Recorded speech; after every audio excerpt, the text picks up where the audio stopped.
Okay, the last math problem in chapter 3, and this is following section 3.52, starting on page 95 of your book. The problem starts on page 96. So in the last example, we determined the empirical formula of ascorbic acid to be C3H4C3. In this problem, they want us to find out the molecular formula. So let's review the difference between empirical formula and molecular formula. Right here. So remember that here's an example. The peroxide over here, hydrogen peroxide, 1 hydrogen per oxide, but 2 of each in the molecule. But the empirical formula reduces it to the simplest ratio of 1 to 1. Using a multiplier of 2, we can get from the empirical formula to the molecular formula. So for this problem, what we need to do is find the whole number multiplier that gets us from this empirical formula to the actual molecular formula, which is described here. Here's the empirical formula. We need some whole number, and that gets us to the molecular formula.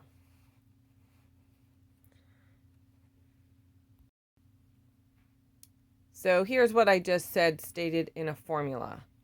So some whole number multiple, or some whole number,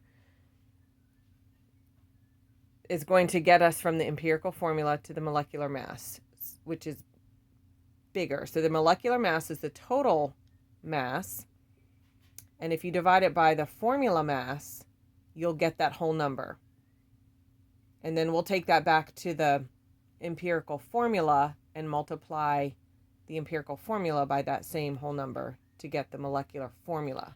But the way we're going to get that whole number multiplier is comparing masses.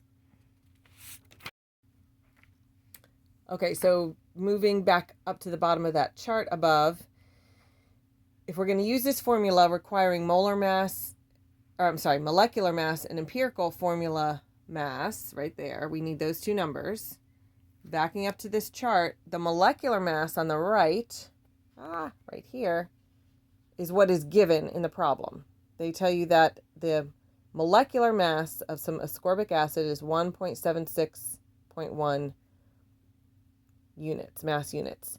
So we need the empirical formula mass, which we can calculate. And it is the same way that you've been calculating the molar masses. If you remember from table 2.8 on page 66, please pause the video and find it. And if you didn't, here it is. You remember, see at the bottom there, or the middle, it says formula mass. And that is the molecular mass reduced. Never mind. Instead of explaining this over and over, if you do not fully understand this table, then pause for a minute and try to understand it. Okay, here we go. We're going to calculate the formula mass for ascorbic acid, which is right there. So we have carbon. The actual mass of a carbon atom is 12.011 mass units, and the actual masses for hydrogen and oxygen are here. You'll recognize these numbers. They are the same numbers in the back of your book. These formula masses are equal to the molar masses that you've been using. The numbers are equal, and the only thing that's different is the unit. So before, when we were using the mole conversion units and we were doing moles to molar mass, we were using these same numbers, but with the units grams per mole. Now we're using them as actual mass numbers. So you're going to get those numbers in the back of your book and multiply them by the number of atoms in the molecule. So for carbon, we have 3 molecules. Hydrogen, we have 4 molecules. Oxygen, sorry, that should be an O. We've got 3 molecules. So we've done the math down here.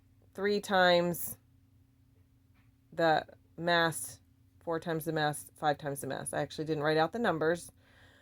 But if you do that on your calculator and then add them up, so we're trying to find the total number we're adding up the masses of each individual atom, and we're going to get this number, 88.063 mass units.